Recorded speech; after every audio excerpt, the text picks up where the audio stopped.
எங்கள் வாழ்வும் எங்கள் வளமும் மங்காத தமிழென்று சங்கே முழங்கு. அன்பர் பணி செய்ய என்னை ஆளாக்கி விட்டு விட்டால் இன்ப நிலை தானே வந்து இதுவும் பெறாபெறாம். தந்தை பெரியாரின் சமூக புரட்சி தமிழ்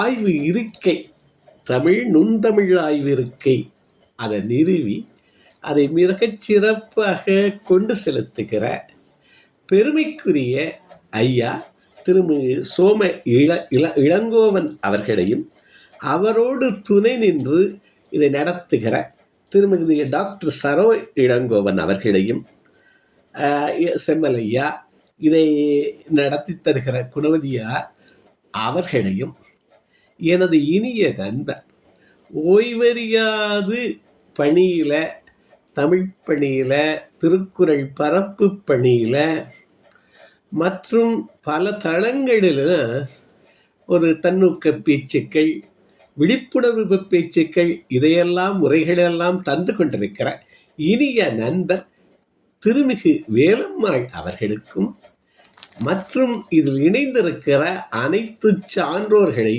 சான்றோர்களுக்கும் என்னுடைய அன்பான வணக்கத்தையும் வாழ்த்துக்களையும் தெரிவித்து நான் தொடங்குகிறேன். இது ஒரு அருமையான வாய்ப்பாக நான் கருதுகிறேன்.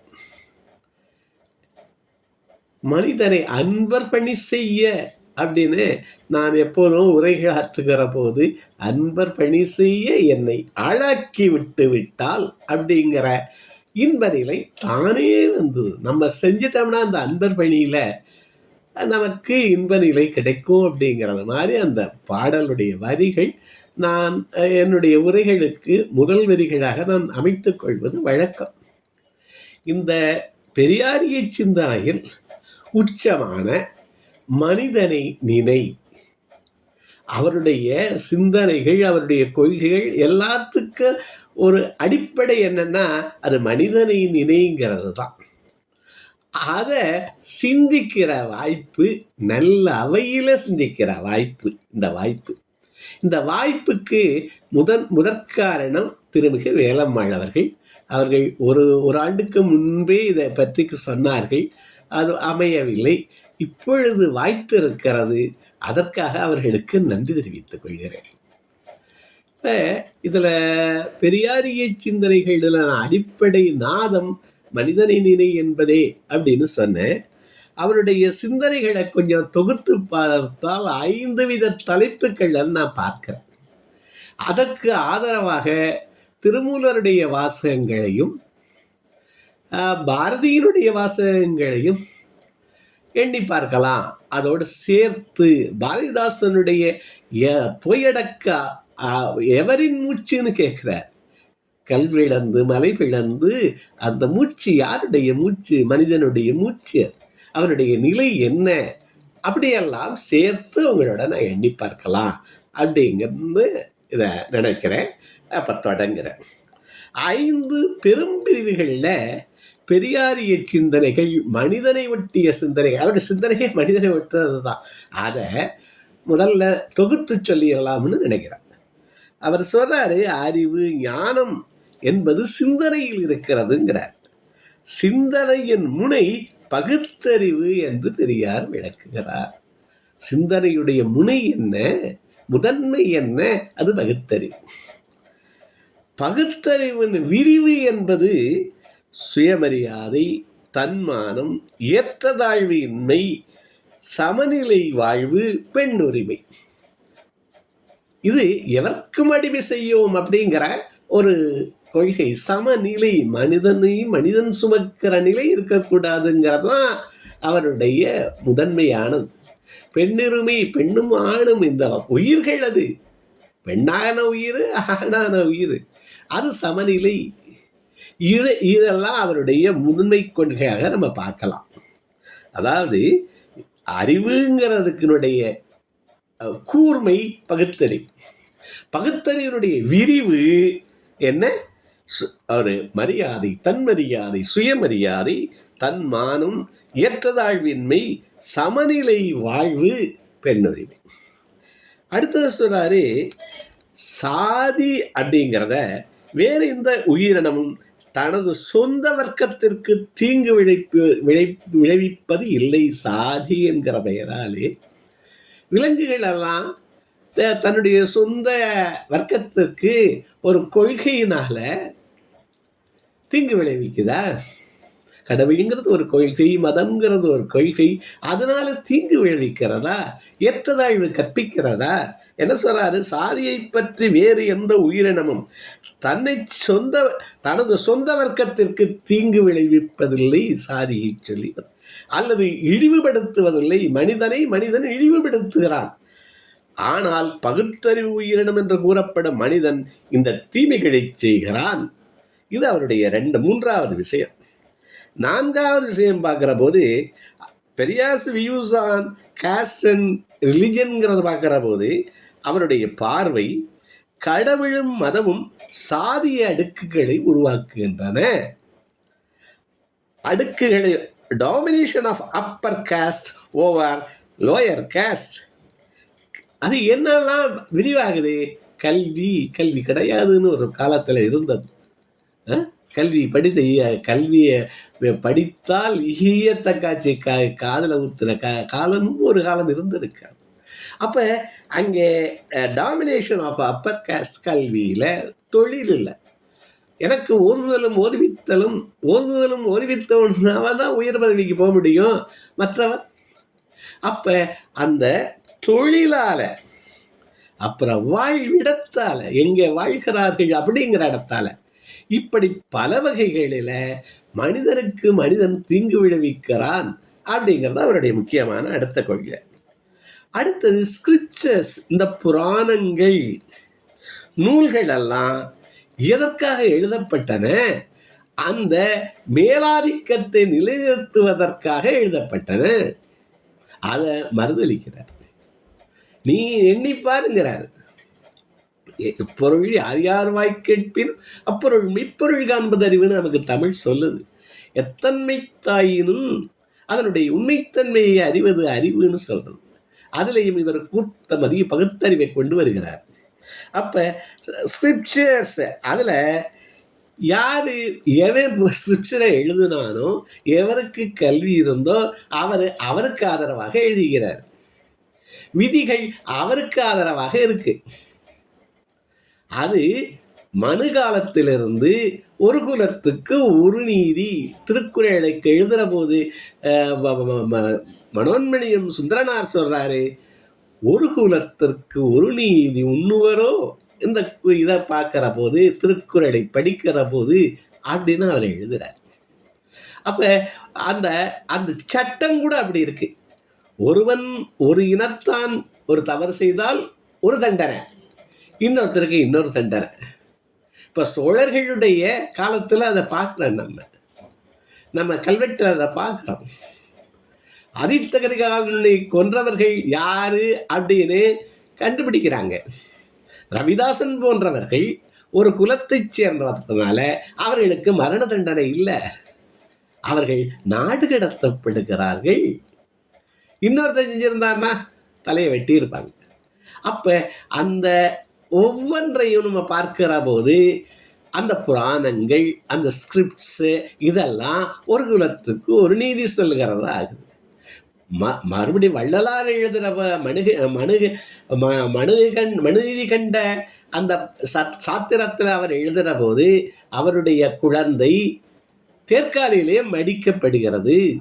அதாவது கன்று தேர்காலில் விழுந்து செத்து போச்சு. அதுக்கு என்ன தண்டனை?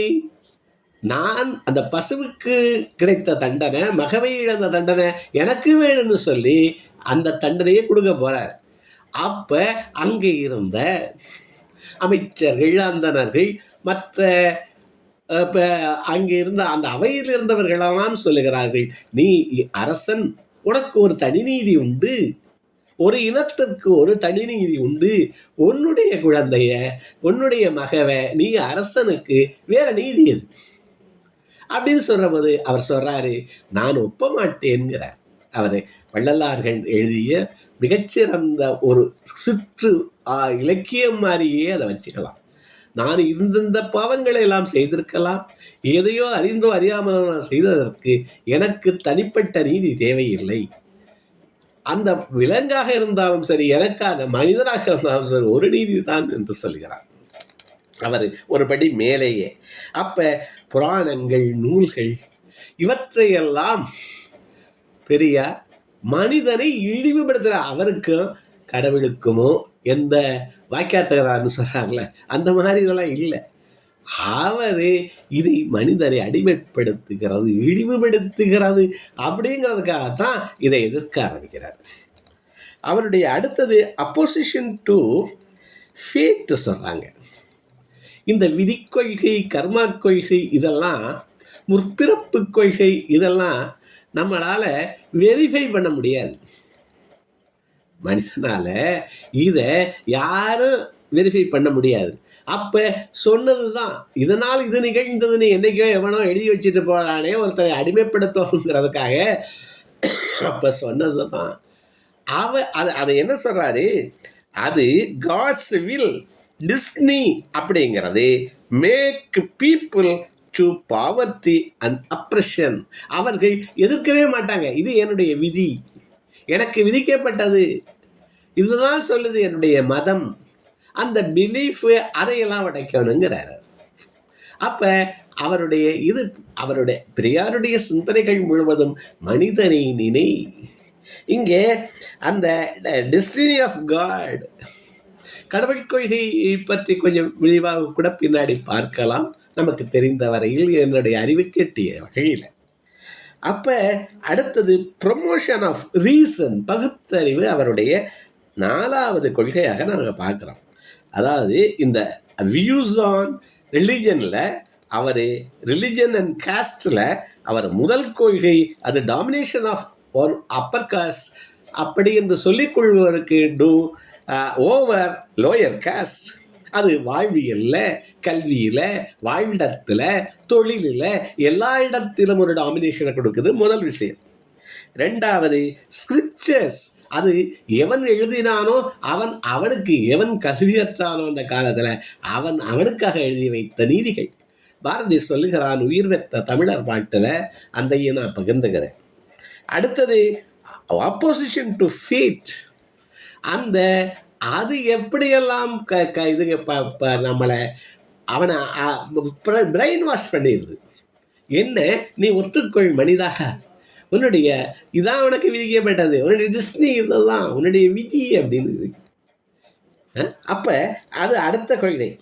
அடுத்தது அதற்கெல்லாம் ப்ரமோஷன் ஆஃப் ரீசன் சொல்கிறாங்க, அதான் பகுத்தறிவு. He urge the people respect instead of placing faith to embrace rationalism and self respect. எது எம்பரேஸ், தழுவ சொல்லுகிறார். யாரை? இந்த மனிதர்களை. நீ மனிதனாக இருக்க, உன்னுடைய உரிமையோடு இருப்பதற்கு என்ன பண்ணு? Embrace rationalism and self respect instead of placing faith in idols and scriptures, asserting that God is direct enemy of reasonங்கிறார். God is direct enemy of reasonங்கிறார். இதையெல்லாம் கொஞ்சம் சிந்தித்தும் பார்ப்போம் பின்னாடி. அப்போ இந்த ரிலிஜியஸ் பிலீஃப்ஸு உருவங்கள் உருவான விதத்தை எல்லாம் இந்த பொய்மை அப்படிங்கிறதுக்கு அந்த பிறப்பு இதுகளையெல்லாம் நமது பெரியார் அவர்கள் சுட்டி மனிதனை நினைக்கச் சொல்கிறார். அப்படிங்கிறத வச்சுட்டு இந்த இதெல்லாம் எவரின் மூச்சு, எதாலே இது நடந்தது அப்படிங்கிறதுக்கு பாரதிதாசனுடைய அந்த புரட்சி கவி அப்படிங்கிற பாடல் பகுதியை எனக்கு ரொம்ப பிடித்தமான பகுதி. மனிதனை ஏன் போற்ற வேண்டும், எல்லாம் மனிதனுக்கு தானே.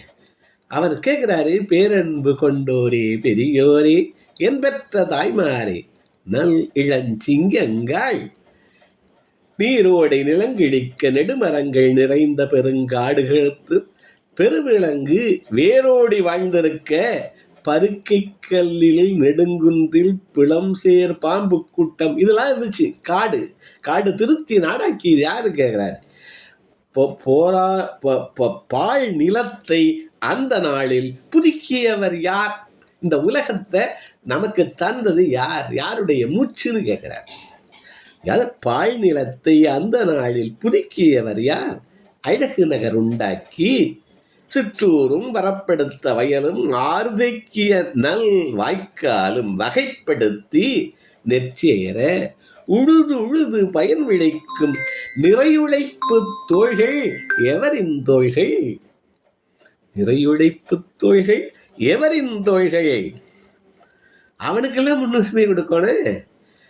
அழகு நகர் உண்டாக்கி நிறையுழைப்பு தோள்கள், அதே சிற்றூரம் எவரின் தோள்கள்? கற்பிழந்து மலை விழந்து கனிகள் வெட்டி கருவியெல்லாம் செய்திருந்த கைதான் யார்கை? பொந்துகளை கடல் முத்தை மணிக்குலத்தை போயெடுக்க அடக்கிய மூச்சு எவரின் மூச்சுன்னு கேட்கிறார். அவனுக்கு தானே முன்னுரிமை வரணும். அவனை அடிமையாக்கு. அது பலியாகி கால்கைகள் உடல்கள் சிந்தும் பச்சரத்தம் பருமாறி இந்த நாட்டை சலியாத வருவாயும் உடையதாக தந்தது எவர்? அவரையெல்லாம் இந்த நேரம் எலியாக முயலாக இருக்கின்றார்கள். அங்கேதான் அந்த அவரை மனிதனை நினைக்கிற போது அவர்கள் எல்லாம் எலியாக முயலாக, இது விதி வந்ததை தின்னுட்டு விதி வந்தாச்சு அவம்னு இருக்கவனெல்லாம் அவர் நினைக்கிறார். அப்போ அவரெல்லாம் இந்த நேரம் எலியாக முயலாக இருக்கின்றார்கள். ஏமாந்த காலத்தில் ஏற்றம் கொண்டோன் புலிவேஷம் போடுகிறான், பொதுமக்களுக்கு விதியுறவே மனம் செய்த அப்படியெல்லாம் அவர் சொல்றார். அப்ப அந்த எந்த நேரத்தில் அந்த இவர்களெல்லாம் எலியாக முயலாக இருக்கின்ற நேரத்தில் என்ன பண்றான்? ஏமாந்த காலத்தில் ஏற்றம் கொண்டோன் புலிவேஷம் போட்டுக்கிறான். அந்த வேஷத்தை கலைக்கணும். பகுத்தறிவு ஒன்றாலே தான் வேஷம் களையும், நீ உன் உரிமையை பெறுவாய் என்பதுதான் நமது பெரியாரிய சிந்தனை. இதே பாரதி சொல்கிறான். அந்த புராணங்களை பற்றியும் இதை பற்றியும் பாரதியுடைய வார்த்தை, அந்த உயிர் பெற்ற தமிழர் பார்த்து ஒரு குலத்துக்கு ஒரு நீதி அப்படிங்கிறது பாரதியுடைய சிந்தனையை நாம் தொட்டு பார்க்கலாம். அவர் சொல்றாரு, இனி ஒரு தொல்லையும் இல்லை, பிரிவில்லை, குறையும் கவலையும் இல்லைங்கிறது பாட்டை ஆரம்பிக்குது. மனிதரில் 1000 ஜாதி என்ற வஞ்சக வார்த்தையை ஒப்புவதில்லைனார். அதுதான் இங்கே சொல்லப்படுகிறது. பெரியாரிய சிந்தனையில் நான் 3ஆவதாக குறிப்பிட்ட அதுதான். மனிதரில் 1000 ஜாதி என்ற வஞ்சக வார்த்தையை ஒப்புவதில்லை. கனிதரம் மாமரம் ஒன்று, அதில் காய்களும் பிஞ்சு கனிகளும் உண்டு. அதில் ஒன்றுண்டு மானிட சாதிய பயின்று உண்மைகள் கண்டவர் இன்பங்கள் சேர்வார். ஒன்று இந்த மானிட ஜாதி என்று பயின்று உண்மைகள் கண்டவர் இன்பங்கள் சேர்வார். இன்று படுத்தது நாளை உயரும், அப்படிங்கிற அடையும் உயர்ந்தது இழியும் அப்படிங்கிறத சொல்றாரு. நந்தனை போல் ஒரு பார்ப்பான் இந்த நாட்டினில் இல்லைங்கிறார். குலம் நல்லதாயின் எந்த குலத்தினரேனும் உணர்வு இன்பம் அடைதல் எளிதன கண்டோம். அது 1907 பாடுகிற பாட்டு. அதுகளையெல்லாம் கூட சிந்தித்து அதை ஒப்பாவிட்டாலும், பாரதியை ஒருவேளை ஒப்பாவிட்டாலும் அந்த சிந்தனைகள் எப்படியும் தாக்கம் இருக்கத்தான் செய்யுது. அப்ப உண்மையின் பேர் தெய்வம் என்போம், அன்றி ஓரிடம் தெய்வங்கள் பொய்யென கண்டோம். இதே தான் பெரியார் சொல்ல வர்றாரு. அவருடைய மொழியில சொல்றார். என்ன பொய்யின்னு கண்டோமா? என்ன பொய்யின்னு கேட்டோமா? கடலினை தாவும் குரங்கும். ஒரு குரங்கு கடலை தாவுமா? கடலினை தாவும் குரங்கும் வெங்கணலில் பிறந்ததோர் செவ்விதழ் பெண்ணும் தீடை வந்தவள் சீதைன்னு எழுதுறாங்க. வெங்கணலில் பிறந்த செவ்விதழ் பெண்ணும் வடமலை தாழ்ந்ததாலே தெற்கில் சமன் செய்யும் குட்டை முனியும் அகத்தியரை பத்தி ரொம்ப பேசினாங்க. அது என்ன கதைங்கிறான்? வடகோடு தாழ்ந்துருச்சான். ஏன்? சிவபெருமானுடைய திருமணத்துக்கு. அதனால இங்க சமன் செய்ய ஒரு குட்டை முனி வந்தாரு அப்படின்னு அந்த அந்த பகுத்தறிந்து பாரு, இது நடக்கக்கூடியதா? கடலை ஒரு குரங்கு தாகுமா? செவிதழ் பெண் வருவாளா தீயில? இதை பாரதி சொல்றான். நம்ம சொல்ல 1907 பாரதி சொல்றான். அவர் என்ன சொல்றாரு? நதியினுள் மூழ்கி போய் அந்த நாகர் உலகிலோ பாம்பின் மகளை விதியுறவே மனம் செய்திரல் வீமனும் கற்பனை என்பது கண்டோம்னர். எல்லாம் கற்பனை. அந்த கற்பனையை வச்சு அதுக்கு ஒரு ஸ்கிரிப்ட் எழுதி அதுக்கு இந்த இதில் இது சொல்லப்பட்டதுன்னு சொல்லி இதுபடி இது நடன்னு சொல்கிற போது அதை நீ எண்ணிப்பாருங்கிறதான் மனிதனை நினைக்க சொல்ல. முதலிலே சங்க காலத்திலே அதுலேயும் தொல்காப்பியம் தொடங்கி எப்படி கடவுள் வழிபாடு இந்த நிலத்தில் இருந்திருக்கு.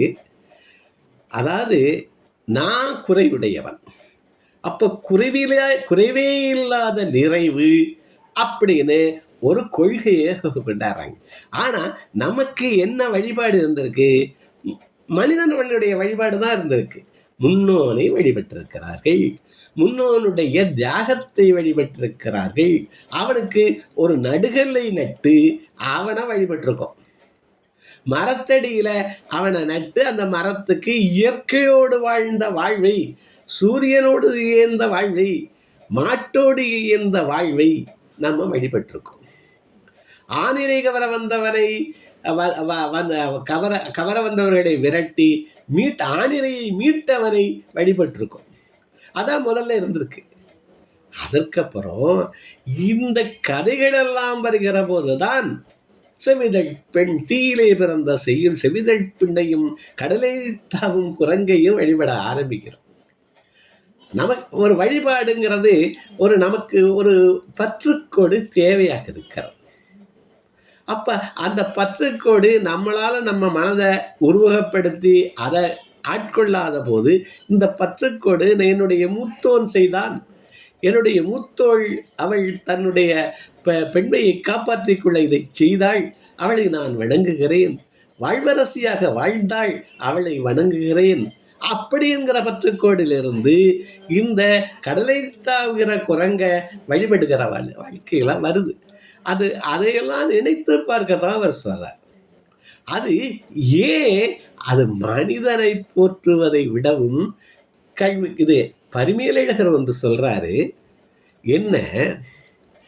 அறம் பொருள் இன்பம் வீடு எழுதலை நம்ம வள்ளுவர் ஏன் எழுதலைங்கிறதுக்கு பரிமேலழகர் ஒரு விளக்கம் கொடுக்கிறார். அவர் என்ன சொல்றாரு?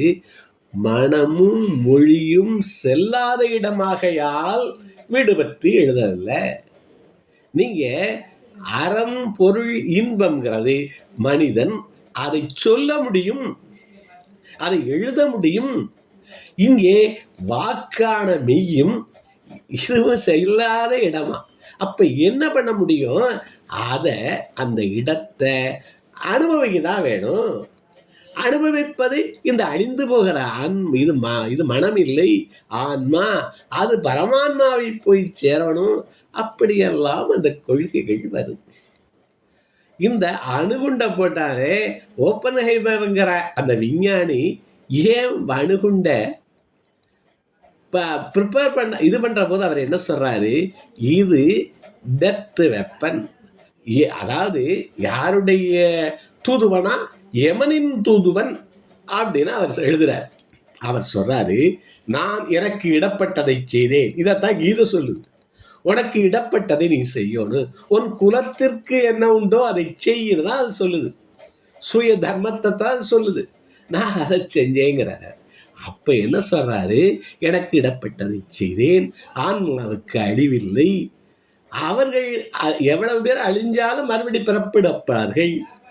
அந்த கொள்கையெல்லாம் எப்படி வரைக்கும் பாதிச்சிருக்கு. அணுகுண்ட பாருங்க, எத்தனை லட்சம் பேர் நாகசகாயிலும் அங்கே ஹிரோஷிமாவிலும் அழிந்தார்கள். அங்கே மனிதனை நினைங்கிறது இல்லை, அங்கே ஆன்மாவை நினைத்து அவர் எழுதுறாரு. நீங்கள் யார் வேணுமாலும் நெட்டில் இருக்கு அவருடைய கொள்கை. இந்த அணுகுண்டை கண்டுபிடிச்சு இந்த இந்த இதுக்கு எதை அந்த அங்கே போடுவதற்கு காரணமான விஞ்ஞானியுடைய கொள்கை. நான் சமஸ்கிருதம் படித்தேன், கீதை படித்தேன், அதில் ஆன்மாவுக்கு அழிவில்லை என்று இருக்கிறது. அதனால தான் இங்கே என்ன சொல்கிறாரு, கடவுளை மற மனிதனை நினை, ஆன்மா இல்லை, அதை படைத்தவனை பற்றியெல்லாம் பெரிய அரிய சிந்தனைகள் இருக்கு. அப்போ அந்த அவரே நம்ம பரிமையினருக்கு அவரே சொல்கிறாரு, இது வாக்கும் எண்ணமும் செல்லாத இடம் என்பதால் அப்போ அந்த ஆன்மான்னு ஒன்று உருவாக்கி அதெல்லாம் வருது.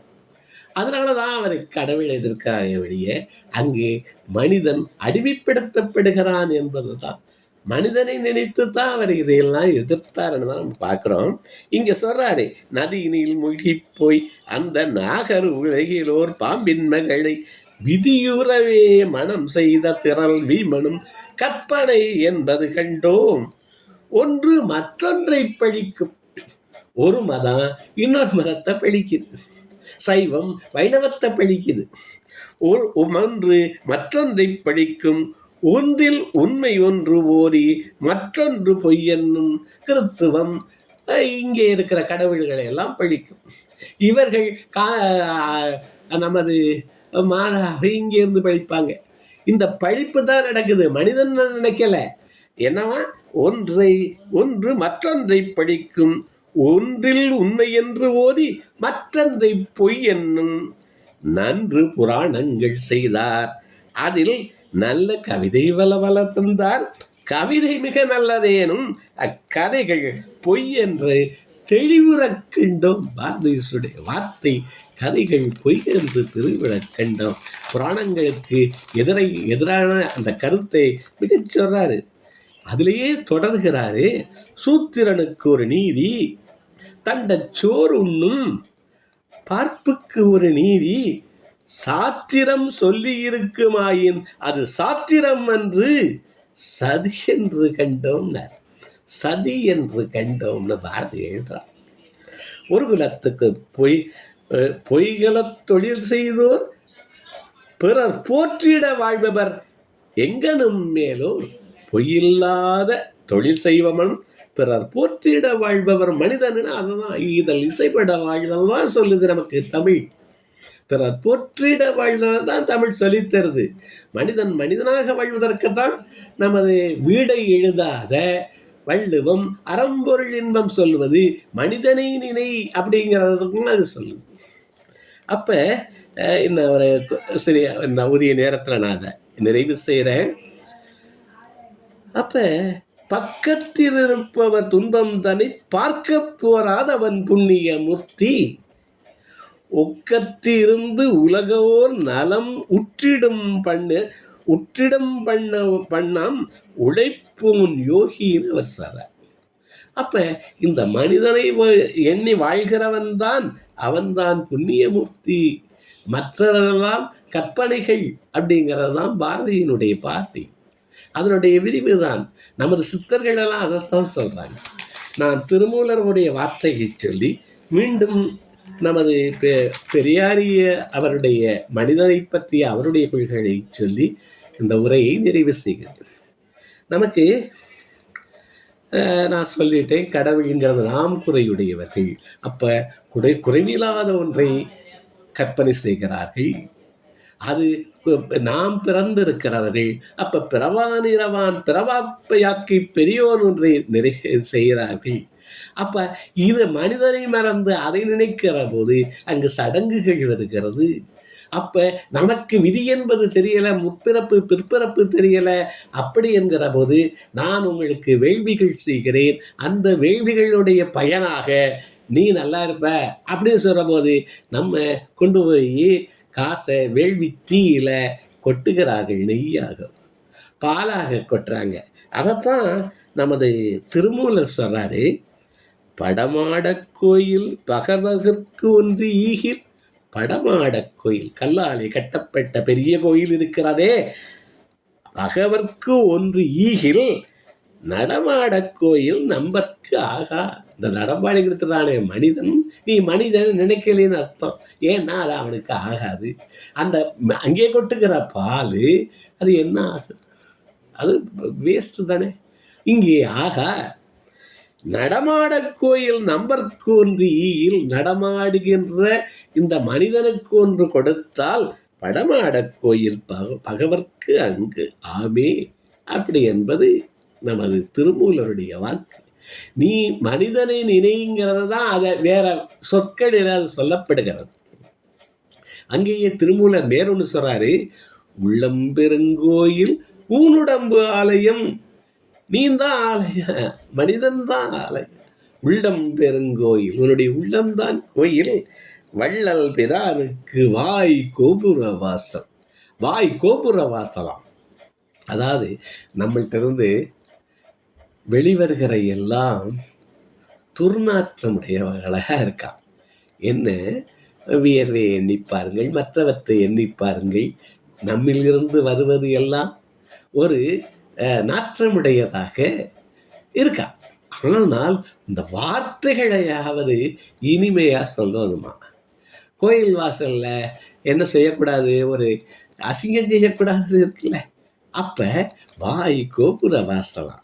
அப்போ இது கம்பேர் பண்ணுறாரு, மனிதனையும் கடவுளையும் கம்பேர் பண்ணி திருமூலர் 13-14ஆம் நூற்றாண்டில் எழுதப்பட்டார். அங்கே சொல்கிறாரு, தெள்ள தெளிந்தார்க்கு சீவன் சிவலிங்கம். உன்னுடைய உள்ளம்தான் சிவலிங்கம். கல்ல புலனைந்தும் காலாமணி வழக்கு. இந்த புலன்கள் நெறியில் நிற்கணும். நெறியில் புறம் செலா கோசலம்னு எழுதுவார். ஐம்பொறி வாழியும் நெறியின் புறம் செலா கோசலம் எழுதுவார். இது நெறியோடு இருக்க வேண்டும். அந்த ஆலயத்தினுடைய காவலாக மணி விளக்காக இருக்க வேண்டும் என்பது அவருடைய நமது திருமூலருடைய வாக்கு. உடம்புதான் சொல்றார், உடம்பார் எழியின் உயிரார் எழிவர் திறம்படம் விஞ்ஞானம் சேரமும் மாட்டார் உடம்பை வளர்த்தேன் உயிர் வளர்த்தேனே. அப்போ மனிதன் உடம்பையும் உயிரையும் ஒரு நல்ல பயன்பட வளர்த்து வைக்கணுங்கிறதான் நமது நெறிகள். தொடர்ந்து வருகிற சித்தர் அந்த அந்த சித்த மரபு மாதிரி தான் இவருடைய சிந்தனை மரபு, அவ்வளவுதான். இப்போ என்ன பண்ணலாம்ங்கிறத நான் முடிவில் சொல்கிறேன். இப்போ நான் இதுகாரம் சொல்லுகிற போது முதலிலே நமது பெரியாரிய சிந்தனையாக மனிதனை பற்றிய சிந்தனையாக 5 கொள்கைகளை சொன்னேன். அவர் முதன்மை கொள்கை மனிதன், ஞானம் சிந்தனையில் இருக்கிறது, சிந்தனை பகுத்தறிவில் முதன்மை கொள்கிறது. அப்போ பகுத்தறிவுங்கிறது விரிவு என்ன? சுயமரியாதை, தன்மானம், ஏற்றதாழ்வின்மை, சமநிலை வாழ்வு, பெண்ணுரிமை. அதுக்கெல்லாம் உழைக்க வருது. சாதியை பற்றி வேறு எந்த உயிரினமும் சொல்லலை. அதை ஒரு இலத்தை அதற்குள்ளேயே இழிவுபடுத்தலை. மனிதன் மட்டும் இழிவுபடுத்துகிறானா, அறிவு உள்ளவன் சொல்கிறானே. அதே மாதிரி என்ன இந்த தீமைகளை செய்கிறான். அப்போ எந்த மனிதனை நினைக்க சொல்கிறாரு? அதனை இழிவுபடுத்தப்பட்டவனை, இவ்வளவு மூச்சை அடக்கி மணியை பொன்னை எடுத்து கொடுத்தவனை நீ இழிவுபடுத்துகிறாய். நெல்மணியை விளைத்து கொடுத்தவனை நீ இழிவுபடுத்துகிறாய். அப்ப எதன் பெயராலே இழிவுபடுத்தப்படுகிறது? இந்த சாதி அடுக்குனால இழிவுபடுத்தும். சாதி அடுக்குகள் எங்கிருந்து வருகிறது? அந்த எழுதப்பட்ட புராணங்களிலிருந்து, எழுதி வைக்கப்பட்ட மனு போன்ற சாத்திரங்கள் சட்டங்களிலிருந்து இந்த வர்ணாச்சிரமங்கள் எல்லாம் வந்து இழிவுபடுத்தப்படுகிறது. மனிதன் நினைக்கலைங்கிறது தான் கடைசி. மனிதன் தான் எல்லாத்தையும் உருவாக்குறான். அந்த மனிதனில் ஒருத்தன் நான் மேலே இருக்கேன், ஒருத்தன் கீழே இருக்கேன், எனக்கு ஒரு நீதி உனக்கு ஒரு நீதினு சொல்லுகிற போது அங்கு இந்த உழைத்த மனிதன், மூச்சடக்கிய மனிதன், மெல்மணி விளைவித்த மனிதன் எல்லாரும் சமநிலை பெற வேண்டும். அப்படி என்கிறது தான் இந்த மனிதனை நினை என்று நான் கருதுகிறேன். அதற்கு நான் பாரதிதாசனை சொன்னேன், நமது பாரதி புராணங்கள் போய் கவிதைகள் இருந்தாலும் அப்படின்னு அவர் சொல்கிறாரு. அதற்கப்புறம் நமது சித்திர மரபர வந்த திருமூலர் சொல்கிறாரு. அப்போ நம் மனிதனுக்கு மனிதன் செய்ய வேண்டியது என்ன? அப்படி என்று ஒரு சிந்தனையோடு இது நிறைவு செய்கிறேன். பாரதி சொல்கிறார், அன்னசத்திரம் 1000 வைத்தல், ஆலயம் 10,000 நாட்டல், இன்ன பின்னுள்ள தருமங்கள் யாவும் பயன் விளக்கி ஒளிர நிறுத்தல், அன்னையாவினும் புண்ணியம் கோடி ஆங்கோர் ஏழைக்கு இழுத்தறிவித்தல்னு சொன்னார். ஏழைனா ஏங்கி இருப்பவன் பொருள். ஏழைக்கு பல பொருட்கள் உண்டு.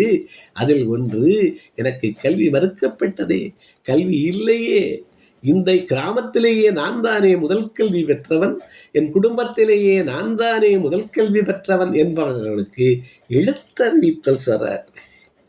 நமது மனித குலத்துக்கே எண்ணி பார்த்த அம்பேத்கர் கற்பி அப்படின்னு ஒரு வார்த்தை முக்கியமாக சொல்லுகிறார்.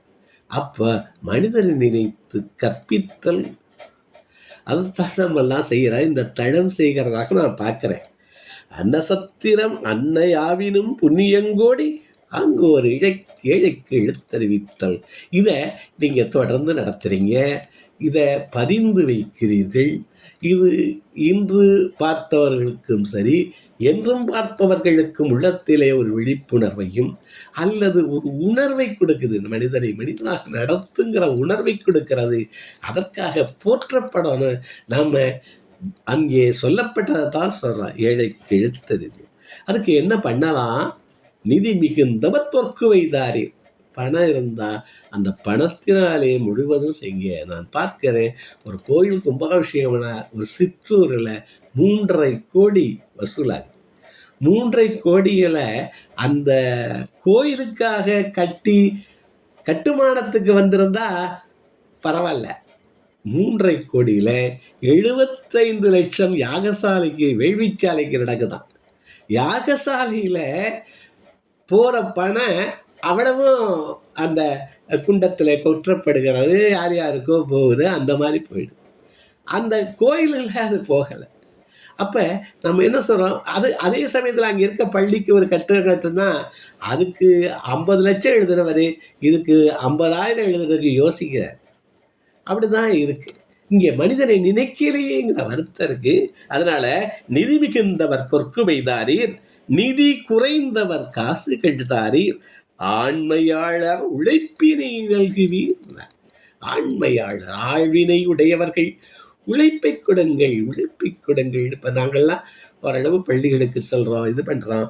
எனக்கு சோர்வு இருந்தாலும் நான் பள்ளிக்கு அவர்கள் கூட்டிக் கொண்டு போய் சொல்லுகிற போது, கல்லூரிகளிலே பேசுகிற போது எனக்கு ஒரு பால் கொடுக்கிற அன்னை அடைகிற அந்த இன்பத்தை நான் அடைகிறேன். பகிர்தல் இன்பம் அப்படிங்கிறாங்க. மனிதனுக்கு மனிதன் பகிர்தல் இன்பம்ங்கிறாங்க. பரிமாறும் வேளையிலே பசியாரினேங்கிறாங்க.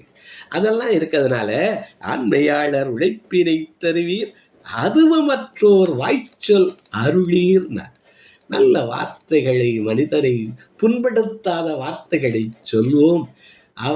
அவரோடு சேர்ந்து நாமும் வளர்ந்து அது அந்த வந்துட்டா அன்பர் பணி செய்ய ஆளாக்கி விட்டு விட்டால் இன்ப நிலை தன்னால் வரும் என்று சொல்லி இந்த தளத்தை இவ்வளவு சிறப்பாக நடத்தி கொண்டிருக்கிற நமது பெரியவர் திருமிகு சோம இளங்கோவன் ஐயா அவர்களையும் அவருடைய துணைவியார் அவர்களையும் இதில் இணைந்திருந்து மிகச்சிறப்பாக இதை காணொளியிலும் வந்து இதில் கலந்து கொண்ட நண்பர்களுக்கும், மேலும் இணைந்திருக்கிற நண்பர்களுக்கும், எனக்கு வாய்ப்பை உருவாக்கி தந்த திருமிகு வேலம்மாள் அவர்களுக்கும் நன்றி சொல்லி நிறைவு செய்கிறேன். உங்களது மேலான கருத்துக்களை எதிர்நோக்குகிறேன். நன்றி, நல்வாழ்த்து.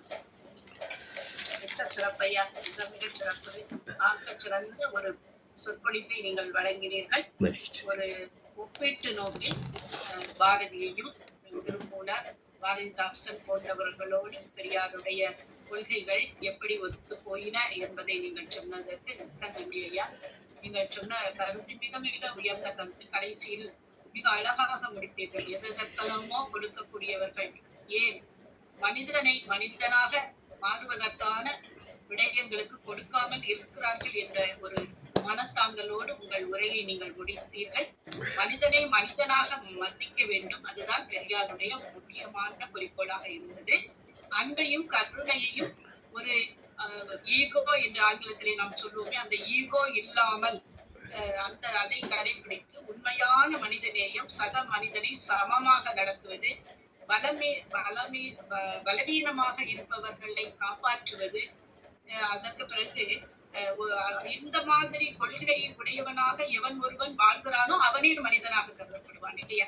அப்படிப்பட்ட சுயநலம் கடந்து போலித்தனம் இல்லாத உண்மையான அன்போடு பகுத்தறிவோடு ஒரு மனிதன் நடந்து கொள்ள வேண்டும் என்ற கருத்தை தான் பெரியார் நமக்கு முன்வைக்கிறார் என்பதை நீங்கள் மிக அழகாக ஒரு ஒப்பீட்டு பார்வையிலே சொன்னீர்கள். மரியாதை என்பது என்ன? ஒரு சக மனிதனை சமமாக மதிக்க வேண்டும். அதற்கு இனம் பார்க்க கூடாது, மொழி பார்க்க கூடாது, ஜாதியை பார்க்க கூடாது, மனிதநேயம் மட்டுமே அங்க இருக்க வேண்டும். அதெல்லாம் என்ன நடந்தது இந்த நாட்டில், அதை கண்டுதான் பொங்கி எழுதுகிறார் பெரியார். என்ன நடக்கிறது? எவன் உயர்ந்தவன்? பிறப்புக்கும் எல்லாம் இருக்கும் என்றானே வள்ளுவன். அந்த கொள்கையை யாராவது நாம் பின்பற்றினோமா? இல்லை இல்லையா? அதே போல மற்றவர்களுடைய உணர்வுகளை புரிந்து கொண்டு அவர்களிடம் அன்போடு இருப்பது, கருணையோடு இருப்பது, அதெல்லாம் இல்லை. நீங்கள் சொன்னது போல எதற்கோ ஒரு தன்னுடைய குழந்தைக்கு ஏதாவது ஒரு அறுவை சிகிச்சைக்காக கையேந்தி நிற்கும்போது நம்ம அவர்களை கண்டுகொள்வதே கிடையாது. உனக்கெல்லாம் வேற வேலை இல்லையா அப்படின்னு தான் துரத்தி விடுகிறோம். ஆனா நீங்கள் சொன்னது போல வேறு எதற்கோ நம் பணங்களை தாராளமாக செலவழிப்பதற்கு நாம் கருத்தாக இருக்கிறோம் என்று நீங்கள் சொன்னீர்கள். அடுத்து அந்த நம்முடைய முக்கிய கடமை பலகீனமானவர்களை பாதுகாக்க வேண்டும். பெரியாருடைய கருத்தை அதுதான், பலகீனமானவர்களை பாதுகாக்க வேண்டும், பெண்களை பாதுகாக்க வேண்டும். அது அவருடைய அடிப்படை கருத்தாக இருந்தது. அவன்தான் அந்த உண்மையான ஒரு மனிதனுடைய அடையாளம் என்றார் அவர். அதுதான் நீ மனிதனாக வாழ பழகிக்கொள், அதைத்தான் சொன்னார். அடுத்து பாத்தீங்கன்னா நம்முடைய அந்த மனதில இருக்கக்கூடிய ஆணவம், மாயை, கண்மம் என்றெல்லாம் சித்தர்கள் எல்லாம் சொல்லி சென்றார்கள். அதெல்லாம் உண்மைதான். ஆனால் அது இல்லாமல் எந்த மனிதனும் இல்லை. அது இல்லாமல் நிறைந்தார். நான் பெரியவன், நீ பெரியவன் என்று அடித்துக் கொண்டு பதவிகளுக்காக போராடி கொண்டு இருப்பதை ஒரு நாள் பெரியார் விரும்பவில்லை. அதையெல்லாம் வரும்போது ஒரு மனிதனை மனிதனாக பார்ப்பது என்பது இல்லாமல் போய்விடும் என்று கருத்தை தான் சொன்னார். அப்ப போலியான முகமூடிகள் இல்லாமல் அழகாக சொன்னீர்கள். உண்மையான மனிதனாக ஒவ்வொருவரும் இருக்க வேண்டும். பல அறநெறிகளை நமக்கு ஐயா அவர்கள் வகுத்து தந்திருக்கிறார்கள். பல புத்தகங்கள் அவரை பற்றி எத்தனை புத்தகங்களோ இன்றைக்கு உருவாகி இருக்கிறது என்றால் ஒரு தனி மனிதனை பாராட்டி இவ்வளவு விடயங்களாக என்று நமக்கு தோன்றும் இல்லையா? யார் என்ன சொன்னாலும் அவர் சொல்லுவார். யார் என்ன சொல்லி இருந்தாலும் சரி, நீ எங்கு படித்திருந்தாலும் சரி, நானே சொன்னாலும் சரி, உன் புத்திக்கும் பொது அறிவுக்கும் பொருந்தாத எந்த நீ செய்யாதே என்று சொல்கிறார். அப்ப எவ்வளவு பெரிய சிந்தனை பாருங்கள். அப்ப ஒரு மனிதன் எப்படி இருக்க வேண்டும் என்பதைத்தான் அவர் இங்கு சொல்கிறார். அதுவும் முக்கியமாக பெண்களிடம் இருந்து கரண்டியை பிடுங்கிக் கொண்டு புத்தகத்தை கொடுங்கள் என்று சொல்வார். பெண்களிடம் கரண்டியை பிடுங்கி புத்தகத்தை கொடுங்கள். அதாவது பெண்களிடமே சொல்வார்கள், நீங்கள் ஆண்களை போலவே இருங்கள் என்று சொல்வார். பல இடங்களில் அதை சொல்வார். நீங்கள் ஆண்களை போலவே முடியை வெட்டி கொள்ளுங்கள், ஆண்களை போல உடை அணியுங்கள் என்றெல்லாம் சொல்லுவார்கள். ஒரு உலகத்துல அதுவும் நம்ம நினைக்கிறோம். ஆனா ஐயா என்ன சொல்வாங்க, ஒரு தனி மனிதனுக்கு பக்தி இல்லாவிட்டால் கூட அவனுக்கு ஒரு இழப்பும் நேராது. ஆனால் ஒழுக்கம் இல்லாவிட்டால் அவன் வாழாகி விடுவான். அப்போ ஒரு தனி மனிதன் என்பவன் மனிதனாக வாழ வேண்டும் என்றால் ஒழுக்கத்தோடு வாழ வேண்டும் என்று சொன்னார். இப்படி அவரை பற்றி எவ்வளவோ கருத்துக்களை நீங்கள் மிக அழகாக, அதுவும் குறிப்பாக எப்பாடு விட்டாவது அவர் சொன்னதுதான், மக்களை படிக்க வைத்து விட வேண்டும். அதைத்தான் நீங்களும் சொன்னீர்கள். வசதி செய்து கொடுத்து அந்த தகப்பன் சொன்ன அந்த குலத்தொட்டு என்றெல்லாம் அந்த காலத்துல வச்சிருந்தோம், அதையெல்லாம் விட்டு ஜாதி வேலையை விட்டு வேறு வேலைக்கு அனுப்ப வேண்டும். எந்த தலைமுறையும் ஜாதி வேலைக்கு வராமல் எந்த வேலையும் எல்லாரும் செய்யணும். அதுதான் அவருடைய நோக்கம். செய்வதுதான் நம்முடைய முக்கிய கடமை என்று தன்னுடைய அத்தனை நூல்களிலும் சொல்லி இருக்கிறார். அதெல்லாம் அந்த காலத்துல விடுதிகளுக்கு சென்றோம் என்றால் சிற்றுண்டி விடுதிகளுக்கு சூத்திரர்களுக்கு என்று ஒரு இடம் இருக்கும், வேற ஒரு மற்றவர்களுக்கு உயர்ந்த ஜாதியினருக்கு என்று ஒரு இடம் இருக்கும். இல்லை, எல்லா புகைவண்டி நிலையங்கள்ல கூட இந்த நிலை இருந்தது. அதையெல்லாம் தான் ஐயா அடித்து நொறுக்க வேண்டும் என்கிறார். வேறு பானைகளில் தண்ணீர் வைப்பது, வேறு அதற்கு குடிப்பதற்கான அந்த பாத்திரங்களை தனியாக வைப்பது, இன்னும் கேவலமாக சிரட்டை கொடுப்பது, என்னெல்லாம் கொடுமை இந்த நாட்டில் நடந்திருக்கிறது. இதையெல்லாம் எடுத்து தந்த பெரியாரை பற்றி நீங்கள் மிக அழகாக எங்களுக்கு உரை தந்தீர்கள் ஐயா. மிக்க நன்றி. இப்போது பின்னூட்டத்திற்கான நேரம். பின்னூட்டம் வழங்க வருமாறு நம்முடைய மோகன் வைரக்கன் ஐயா அவர்களை அழைக்கின்றேன். வணக்கம் ஐயா. வணக்கம் ஐயா. வினைக்கத்தான் ஐயா நல்லா தெரியும். கலந்துரையாடல் வரும். அவங்க பேசாத பள்ளிக்கூடமோ பேசாத எந்த ஒரு இணைப்பும் இல்லை இருக்காது. ஏன்னா எல்லாம் நிறைய நடத்துறாங்க இல்லையா. தமிழ்நாட்டில் இந்த கோவிட்டுக்கு பிறகு பல அமைப்புகள் சில சிறந்த வகையில் நடத்துறாங்க. ஐயாவை எல்லாருமே பார்த்துருக்கேன், சிறப்பாக பேசுறாங்க. இன்னைக்கு பெரியாரை பத்தி பேசும்போது எனக்கு ரொம்ப மகிழ்ச்சி. பெரியாரை பத்தி பேசியிருக்கலாம், நான் கேட்டது. ஆனா இன்னைக்கு பேசுனதால ரொம்ப ரொம்ப சந்தோஷம். ஏன்னா பெரியார் இல்லாமல் இருந்திருந்தால் எப்படி இருந்திருக்கும் தமிழ்நாடு அப்படின்னா அது நினைச்சு கூட பார்க்க முடியல. ஏன்னா இவர் வாலியே சொல்லியிருப்பாரு, பெரியார் நான் கடவுள் மறுப்பை தவிர மற்ற எல்லாத்துக்கும் நான் கை கொடுறேன் அப்படின்னு சொல்லியிருப்பாரு. அப்படின்னு சொல்லியிருப்பாரு. ஏன்னா அவருவே சொல்லும்போது அவரு இவ்வளவு நமக்காக, நமக்கு மக்களுக்காக இன்னைக்கு இந்த அளவுக்கு தமிழ்நாட்டுல இவ்வளவு பேரு வளர்ந்துருக்கு. எல்லாத்துலயும் இன்னைக்கு நம்ம நம்பர் ஒன் சொல்ல முடியுது அப்படின்னா அதற்கு முக்கிய காரணமே, அடிப்படை காரணம் அவர் தான். ஏன்னா அதன் பிறகு நிறைய செஞ்சிருக்காங்க, அது தொடர்ந்து வந்தது. ஆனா அந்த அடிக்கல் இருந்தது பெரியார் தான். ஏன்னா இப்போ அப்ப கூட நீங்க சொன்னீங்க இல்லையா, அந்த படிப்பு அவருக்கு அந்த ஒவ்வொன்றுமே, அதாவது சுயமரியாதை, அதெல்லாமே பார்த்தா இதெல்லாம் செய்யாம இருந்திருந்தாங்கன்னா, அதாவது நான் என்னன்னா இப்போ இதெல்லாம் சாதி, ஐயா சொன்னாங்க, சாதி இதெல்லாம் தான் புராணங்கள், மனுஸ்மிருதி, இந்த மாதிரி பல இடங்களில் இருந்து வந்தது. அது வந்தாலும் அவங்க அதை செயல்படுத்தாம இருந்திருந்தா, ராஜாஜி குலக்கல்வி கொண்டு வராம இருந்திருந்தா பெரியார் விழுந்து இருந்திருப்பாரான்னா இல்ல, எல்லாத்தையும் அட்ஜஸ்ட் பண்ணி அப்படியே போயிருக்கலாம். ஆனா அவங்க ஒவ்வொன்றும் இந்திய கொண்டு வரலன்னா எதிர்க்க மாட்டோம். நமக்கு இவ்வளவு விழிப்புணர்வு வந்திருக்குமா அப்படிங்கிறது தெரியல. ஆனா அதை வந்த நேரத்துல, அந்த நேரத்துல சரியான தலைவர்கள் நமக்கு பெரியாரான கலைஞர் இவங்கெல்லாம் இருந்ததுனால இது அது பெருசாகி நமக்கு ஒரு பெரிய விடுதலை கிடைத்திருக்கு. தமிழ்நாடு விடுதலை கிடைத்த, தமிழ்நாட்டுக்கு விடுதலை வாங்கி தந்தவர் தந்தை பெரியார் என்பதுல மாற்றுக்கிறது இல்லை. அதே மாதிரி பாரதிதாசனை பத்தி சொன்னாங்க, பாரதியார், அதே திருமூலர், நம்ம வடலூர் ராமலிங்கர் அவரை பத்தி சொல்லல. அதாவது மேபி எல்லாத்தையும் சொல்றதுக்கு நேரமும் இருக்காது. அதனால ராமலிங்க அடிகளாரை பத்தி சொல்லல.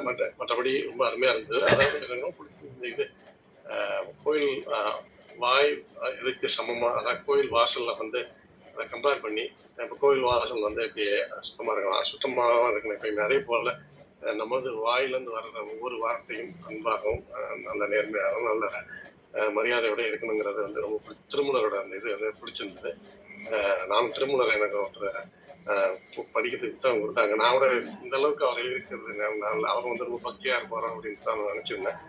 அவருடைய கருத்துக்கள்லாம் ரொம்ப எனக்கு வியப்பா இருந்தது நீங்க சொல்ல. மிக நன்றி ஐயா, மிக சிறப்பு.